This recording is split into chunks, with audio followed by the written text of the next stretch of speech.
Legislative IQ. Increase your legislative intelligence with Florida's policy, budget, and campaign monitoring service. Subscribe today at legislativeiq.com.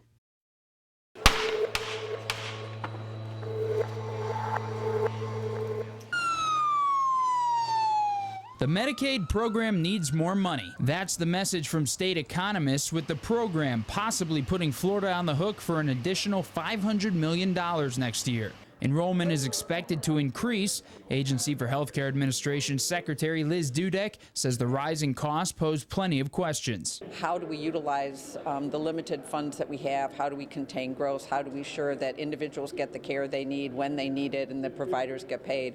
Florida's governor says the state cannot afford to pay that much more for charity care.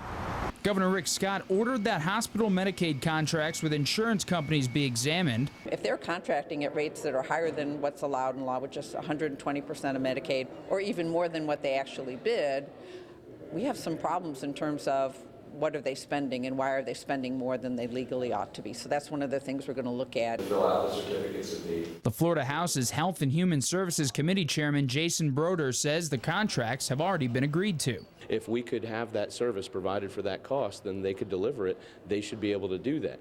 If they're now coming and saying, well, we can't do that, well, that's the contracted rate.